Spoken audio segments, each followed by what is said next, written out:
গল্পের নাম আমার আলাদিন। লেখনীতে জাবিন ফুরকান। পর্ব ১৬।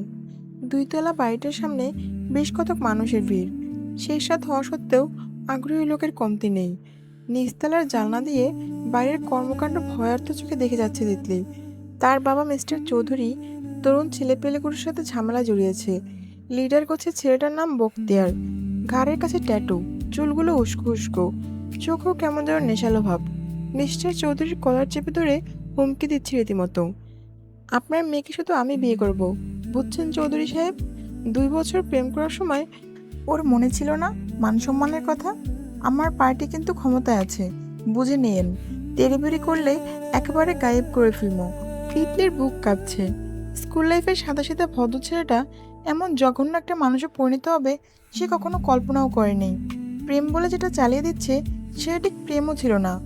তিতলি একটু পাত্তা দিত। এই যা, সাইবান আসার পর থেকে তার জীবনটাই বদলে দিয়েছে। অন্য কারোর সঙ্গে প্রেম করার প্রশ্নই আসে না। তিতলির মা মেয়ের পাশে দাঁড়িয়ে দোয়া দূত পড়তে শুরু করে দিয়েছে। এমন সময় দুটো বাইক এসে থামলো তিতলিদের বাড়ির সামনে। লাফিয়ে নামলো আপনান, নীরব আর অনুরাগ। দ্বিতীয় চিন্তা ছাড়াই প্রত্যেকে ছুটে এসে ভিড়ের মধ্যে ঢুকে পড়লো। ছেলেদের মধ্যে হট্টগোল বেঁধে গেল। অনুরাগ মাঝখানে দাঁড়িয়ে মিস্টার চৌধুরীকে আড়াল করে বলল, এক্সকিউজ মি, এটা কোন ধরনের অসভ্যতা? রাত বিরেতে একটা ভদ্রবাড়িতে এসে ভদ্রলোকদের বিরক্ত করছেন কেন? পুলিশকে জানাতে বাধ্য হব কিন্তু। অনুরাগের কথায় বক্তিয়ার ভীষণ চটে গেল। প্রতিদ্বন্দ্বিতা আশা করেনি সে। নিজের একটা হাত তুলে দ্বিধা ছেড়ে শটান করে অনুরাগকে থাপ্পড় দিয়ে বসলো। আতকে উঠল সবাই। You scoundrel! নীরব খেকিয়ে উঠে বক্তিয়ারকে পিছন থেকে ঘুষি দিয়ে যাচ্ছিল। তবে দলের অন্য দুটি ছেলে নীরবকে পেছন থেকে ঝাপটে ফেললো। অনুরাগ ভালোই ব্যথা পেয়েছে। মুখের ভেতর রক্তের নোনতা টের পাচ্ছে এখন। মিস্টার চৌধুরী অনুরাগকে ধরে ফেললেন। আর্তনাদ করে বললেন, তোমাদের সমস্যা কি? সাধারণ মানুষকে পাও শুধু জ্বালাতন করতে? সাধারণ? আপনার কাছে যে টাকার বস্তা আছে বাইর করেন। এত টাকা পোকায় খেয়েও শেষ করতে পারবে না। এলাকার উন্নতির জন্য লাখ পাঁচেক দিতে সমস্যা কি? টাকা দিবেন নাকি মেয়ে দিবেন, আপনার ব্যাপার। কুটিল হাসি মেখে বলল বক্তিয়ার। পরক্ষণে চোখ ঘুরে তাকালো বাড়ির ভেতরে থাকা তিতলির দিকে। কেঁপে উঠল মেয়েটা। বাঁকা হাসলো বক্তিয়ার। অশ্লীলভাবে ঠোঁট চাটল সে। তবে তার সুখ দীর্ঘস্থায়ী হলো না। হঠাৎ করে পিছন থেকে একটা গুরুগম্ভীর আওয়াজ ভেসে এলো, থোবরা বরাবর বাংলাদেশের মানচিত্র বসিয়ে দিতে চাই, নিবি? বক্তিয়ার ভীষণ অবাক হয়ে ঘুরে তাকিয়েছি কি তাকায়নি, তার চোয়াল বরাবর প্রচণ্ড শক্তিতে একটা ঘুষি আছড়ে পড়ল। এতটাই জোরে যে বক্তিয়ারের শরীরটা ছিটকে পড়ল মাটিতে। মনে হলো চোয়ালের হাড় বুঝে নড়ে গেছে। তার দলের ছেলেরা আঁতকে উঠে ঝট করে সামনে তাকালো। আফসা লাইটের আলোর প্রতিফলনে ভেসে উঠল ছায়ামূর্তিটি। সুষম শৈলের অধিকারী। জ্যাকেট পরে থাকলেও শক্তিশালী বাহু স্পষ্ট বোঝা যাচ্ছে। সুদর্শন তীক্ষ্ণ চেহারায় জান্ত হিংস্রতা। ভ্রু পিয়ার্সিং চিকচিক করছে অশনি সংকেতের মতো। দণ্ডায়মান সাইবান আলাদিন। কোন শালা তুই? বক্তিয়ার ব্যথায় কোকিয়ে চিৎকার করে উঠল, কল মি ড্যাডি। তীর্য ঘেঁষে ঝাঁঝালো কণ্ঠে জবাব দিল সাইবান। তার নয়নজোড়া ক্ষিপ্তভাবে চারপাশ পর্যবেক্ষণ করলো। অনুরাগে ফুলে উঠতে থাকা গাল, আতঙ্কিত মিস্টার চৌধুরী, আর সবশেষে জলজলে দৃষ্টিতে আশা নিয়ে তাকিয়ে থাকা তিতলি। সাইবানের সঙ্গে চোখাচোখি হতেই মেয়েটা দৌড়ে বাড়ির বাইরে চলে এলো। সাইবান অবশ্য নাটক দেখতে দাঁড়িয়ে থাকলো না। তিতলিদের বাড়ির পাশে নতুন কিছু জিনিস তৈরির কাজ চলছিল। হনহন করে এগিয়ে গিয়ে সেখানে পড়ে থাকা একটা চেলাকাঠ হাতে তুলে নিল সাইবান। মিস্টার চৌধুরী ভরকে গেলেন এই ছেলের এমন রুদ্ররূপ দেখে। বাবা, আস্তে আস্তে, মারামারির কি দরকার? চান্দাবাজ আর ইপ্রিজনের জন্য মায়ের উপর কোনো কথা নেই। আপনি শুনুন আঙ্কেল। বক্তিয়ার কোনো মতে উঠে দাঁড়িয়েছে কি দাঁড়ায়নি, সাইবান সরান কাঠটা দিয়ে জোরালো আঘাত টেনে বসলো ছেলেটার পাঁজর বরাবর। মুহূর্তেই গন্ডগোল বেঁধে গেল। আফনান, নীরব, অনুরাগ এরাও বসে রইল না। আশেপাশে যে যেটা হাতে পেয়েছে সেটা নিয়েই চড়াও হলো। দস্তাদতের মাঝে বক্তিয়ার কলার ধরে টানতে টানতে বাড়ির সিঁড়ির কাছে নিয়ে গেল সাইবান, ঠিক তিতলির পায়ের সামনে। পান্দাকে উপর করে ফেলে পিঠের উপর পা দিয়ে চেপে ধরলো। এক হাতে এলাকার ধরে রেখে শাসালো, আমি যা যা বলবো বাঁচতে চাইলে তাই তাই রিপিট করবি। বল, আম্মা যেন আমাকে মাফ করে দেন। আমি আর জীবনেও আপনার দিকে কোনো জোরে তাকাবো না। যদি তাকাই তাহলে আমি কুত্তার পা চাটি। বল। তের জোর করে ঠোঁটে ঠোঁট চেপে রয়েছে। অপমানে টকটক হয়ে গেছে সম্পূর্ণ। সাইবান আরও জোরে চেপে ধরলো তাকে। বলবি নাকি উদম কেলানি খাবি? ড্রিম থেরাপি শুধু তোর পার্টির বস্তিগুলো না, আমিও দিতে পারি। আম্মা যান বলতে বাধ্য হলো বক্তিয়ার। বাঁকা হাসি ফুটল সাইবানের ঠোঁটে। সে শিখিয়ে দিল, আম্মা যান, আমাকে মাফ করে দিন। আম্মা যান, আমাকে মাফ করে দিন। আমি দুধ খাওয়া বাচ্চাটি হয়ে যাব। মেয়ে দেখলে আস্তাগফিরুল্লাহ পড়তে পড়লেও উল্টো দিকে দৌড় দেব। আমি দুধ খাওয়া। শুনতে শুনতে বুকে দুবাহু বেঁধে বেশ উপভোগ করে গেল তিতলি। বক্তিয়ার ছাড়া পেল টানা 7টা মর্মান্তিক বাক্য উচ্চারণ করার পর। আশেপাশের লোকজন দাঁড়িয়ে দাঁড়িয়ে মজা নিল, অনেকে আবার ভিডিও করে রাখলো। সবশেষে উঠে পড়ে টলতে টলতে যখন সে নিজের দলের ছেলের কাঁধে ভর দিয়ে বাড়ির বাইরের দিকে এগোলো, তখন পিছনে তাকিয়ে সাইবারের সঙ্গে দৃষ্টি মেলালো। চেলাকাঠটা কাঁধে তুলে বান্দা এক হাতে সিগারেট জ্বালিয়ে ঠোঁটে পড়ে রেখেছে। বুড়ো কুচকে তীব্র অসহনীয় এক দৃষ্টিতে বক্তিয়ার দিকে তাকালো সে। তোকে আমি দেখে নেব, দাঁত কিরমির করে উচ্চারণ করলো বক্তিয়ার। সাইবান খিলখিল করে হেসে ওঠে, ঠোঁট থেকে সিগারেটটা সরিয়ে বলল, তুই কি রাত কানা, এখন দেখতে পারছিস না? আফনান নীরব একযোগে অট্টহাসিতে ফেটে পড়ল। অনুরকান্তি হাসতে গিয়ে নিজের ব্যথা পাওয়া গালটা চেপে ধরল। অপমানের চূড়ান্ত পর্যায়ে পেরিয়ে যাওয়ার পর বক্তিয়ার দাঁড়িয়ে থাকলো না, খুঁড়িয়ে খুঁড়িয়ে হেঁটে বেরিয়ে গেল গেটের বাইরে। অনুসরণ করলো তার সঙ্গপাঙ্গরা। চারপাশ শুনশান হয়ে পড়তেই তিতলি ছুটে এসে সাইবানকে জাপটে ধরল। থ্যাঙ্কস দোস্ত, কি ভয় পেয়েছিলাম আমি। আব্বুকে যাচ্ছে তাই ভাবে হুমকি দিচ্ছিল। সাইবান খানিকটা বিব্রত হলেও তিতলির মানসিক অবস্থার ভাবে চিন্তা করে সরিয়ে দিল না, শুধু একটি হাত মেয়েটির মাথায় রাখলো। ইটস ওকে নাও। তোমাদের সবাইকে যে আমি কী বলে ধন্যবাদ দেব। বলতে বলতে মিস্টার চৌধুরী সিঁড়ির উপরেই বসে পড়লেন। অনুরাগ তাকে ধরল। মিসেস চৌধুরী ছুটে এলেন। এদের জ্বালা বাঁচি না আর, থানায় জিডিও করে রেখেছি। যদি পুলিশ একটু গুরুত্ব দিত, টাকা ঢেলেও লাভ হচ্ছে না। পার্টির ক্ষমতা আছে তো, পলিটিক্সের পাওয়ারে উঠছে বেশি। এদের সাথে বেশি ঝামেলা না জড়ারই ভালো, প্রতিবেশীদের কেউ একজন বলল। তবে সাইবান পাত্তা দিল না, নিজের কাছ থেকে সাবধানে তিতলিকে দূরে সরিয়ে দিল। চেলাকাট ফেলে দুহাত উপরে তুলে খানিক আড়মোড়া ভাঙল। তারপর অবিচলিত কণ্ঠে বলে উঠল, আন্টি, এক মগ কফি হবে? শরীরটা কেমন ম্যাজম্যাজ করছে। মিসেস চৌধুরী এত চিন্তার মাঝেও না পারতে এসে ফেললেন। দ্রুত বাড়ির ভিতরে যেতে যেতে বললেন, অবশ্যই, তোমরা সবাই ভিতরে আসো। একেবারে সকালে নাস্তা না খেয়ে ছাড়ছে না কিন্তু। আজকে সকালের নাস্তার টেবিল জুড়ে গুরুগম্ভীর পরিবেশ বিদ্যমান। শুধু প্লেট চামচের টুংটাং শব্দ ছাড়া দ্বিতীয় কোনো রা নেই কারো মুখে। নীরব, অস্থির, রীতিমতো দম বন্ধ করা একটা অবস্থা। সবাইকে নাস্তা বেড়ে দেওয়ার দায়িত্ব পালনের পাশাপাশি আর চোখে মানুষটাকে দেখে যাচ্ছে ইরাম, AKM আহমেদ উদ্দিন, সাইবান সারিকার বাবা, সামিয়ার স্বামী এবং ইরামের খালু। পেশায় একজন ব্যবসায়ী। ঠিক কিসের ব্যবসা সেটা ইরাম বিস্তারিত জানে না। এই মানুষটার সম্পর্কে জ্ঞান তার ভীষণই কম। শূন্য বললেও ভুল হবে না।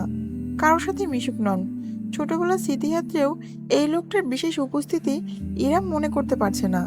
পাশাপাশি বসার বদলে সামিয়া এবং আহমদ বসেছে একে অপরের মুখোমুখি। টেবিলের দুপাশে দুজন, যেন মাঝখানে কেউ দেয়াল তুলে দিয়েছে। বাবার পাশে বসে সারিকা বিশেষ অস্বস্তিতে আছে, তা তার চেহারায় বোঝা যাচ্ছে। কেমন যেন হাঁসফাঁস করছে। ইরাম টেবিল ঘুরে নীরবে আহমেদের পেটে আলুভাজি বেঁধে দিতেই তিনি প্লেটটা দূরে ঠেলে বলে উঠলেন, আমি আলুভাজি খাই না। ইরাম ভরকে গেল। সামিয়া বুড়ো কুচকে তাকালেন, কবে থেকে? আলুভাজি তোমার পছন্দের নাস্তা, আজকে থেকে আর পছন্দ নেই। গলা খাকড়ে দিয়ে ইরাম বলল, আপনার তাহলে ডিম পোচ করে দিই খালু, 2 মিনিট একটু বসুন। হাত তুলে ইরামকে থামিয়ে দিলেন আহমেদ। চা পরোটা আমার হয়ে যাবে, থ্যাঙ্কস। ডিমের খোসার উপর হাঁটা বোধহয় একেই বলে।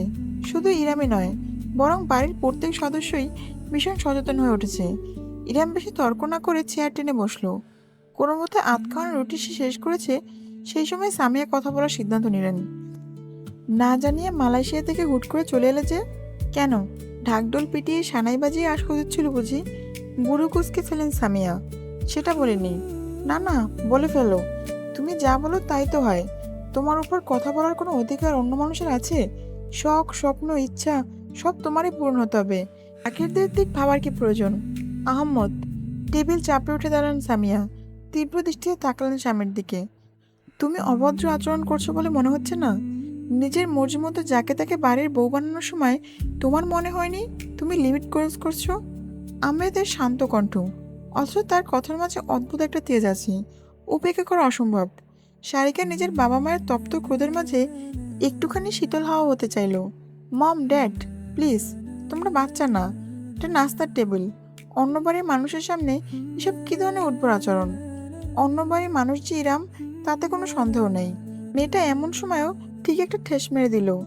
ইরাম একটা নিঃশ্বাস ফেলে ভদ্র অথচ আত্মবিশ্বাসী গলায় বলল, খালু খালামণি, আপনারা প্লিজ আমাকে নিয়ে ঝগড়া করবেন না। যদি আমার জন্য এই দূরত্ব সৃষ্টি হয়ে থাকে তবে করজোর ক্ষমা প্রার্থনা করছি। এছাড়া আপাতত আমার কিছু করার নেই। প্লিজ আপনারা শান্ত হন, আমরা নাস্তা করি। আলাপ আলোচনা সব না হয় খালু আপনি বিশ্রাম নেওয়ার পর করা যাবে।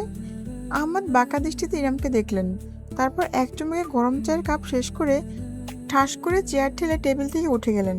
আমার হয়ে গেছে, এটুকুই। তিনি আর বসলেন না, লম্বা পা ফেলে বাড়ির অন্দরমহলে আড়াল হয়ে গেলেন। আহমেদ চলে যেতেই সামিয়া নিজের চেয়ারে ধপ করে বসে পড়লেন, কপালে হাত ঠেকিয়ে চোখ বুজে ফেললেন। শাড়িকে এগিয়ে গিয়ে নিজের মায়ের কাঁধে হাত রাখলেন। মম, ইটস ওকে, তুমি জানতে এমনটাই হওয়ার ছিল।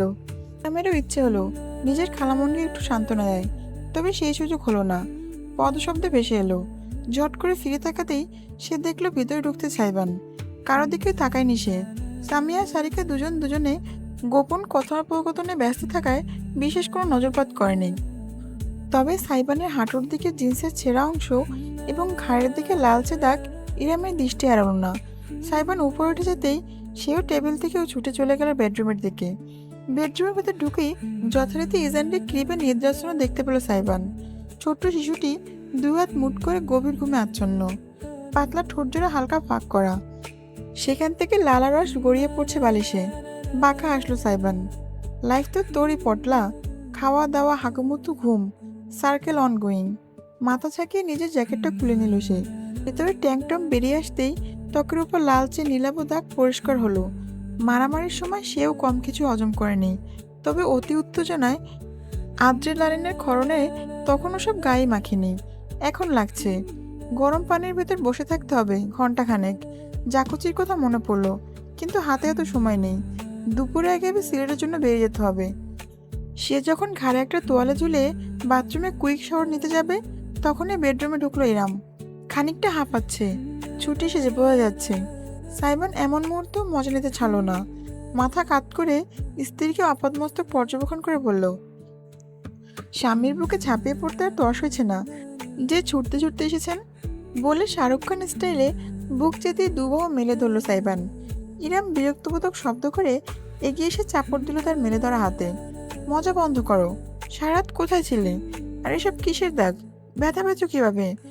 মুখ থুবড়ে ম্যানহোলে পড়েছ, এমন গাল গল্প আমাকে বিশ্বাস করতে বলবে না। বেশি কিছু না, ওই একটু শক্তি প্রদর্শন প্রতিযোগিতায় অংশ নিলাম, এই আর কি। রাত না হলে আবার খেলা জমে না। সাইবানকে ঠেলে জোরপূর্বক বিছানায় বসে দিল ইরাম। অতবার দ্রুত হাতে ড্রেসিং টেবিলের ডয়ার থেকে ফার্স্ট এড বক্সটা নিয়ে এলো। সাইবান ভুঁড়ো তুলে বিস্ময় নিয়ে রমণের কাণ্ড কারখানা দেখলো। ইরাম অ্যান্টিসেপ্টিক দিয়ে তুলে ভিজিয়ে সাইবানের কাছে সরে এলো। নরম আঙ্গুলে তার মাথাটা সামান্য কাত করে ঘাড়ের দিকে দাগটা ভালোভাবে পর্যবেক্ষণ করলো। কেউ ঘুষি মেরেছে এখানে? এতটা কাছ থেকে ইরামের উষ্ণ নিঃশ্বাস ছুঁয়ে গেল সাইবানের ঘাড়। শিউরে উঠল সে, না চাইতো। চোখ জোড়া অজান্তে বন্ধ হয়ে এলো। ইরাম থেমে নেই। তুলোটা লালচে হয়ে ওটা ত্বকে বসিয়ে আলতোভাবে মুছে দিতে দিতে সে ফিসফিস করলো, মারামারি করেছো তুমি? জ্বালা হলো। দাঁতে ঠোঁট কামড়ে হিসিয়ে উঠল সাইবান। আপনার মাথার পিছনে তৃতীয় চক্ষু আছে মনে হয়। জ্বলছে? না, সুখ লাগছে। চাপ দিন, আরো জোরে কষলে ভর্তা বানিয়ে ফেলুন। রাগে গজগজ করে উঠল সাইবান। ইরামের ঠোঁটে মৃদু হাসি ছুঁয়ে গেল। এবার আরো খানিকটা কাছে ঝুঁকে এলো সে। সাইবানের ঘাড়ে তুলো দিয়ে মুছতে মুছতে আলতোভাবে ফু দিল জ্বালা কামানোর উদ্দেশ্যে। সাইবানের শিরদাঁড়া বেয়ে শীতল তরঙ্গ খেলে গেল। মনে হলো ব্রেনের ভিতর নিউরনে শর্ট সার্কিট হয়ে গিয়েছে। শরীরের সর্বশক্তিতে সে নিজেকে নিবারণ করলো ইরামকে ছোঁয়া থেকে।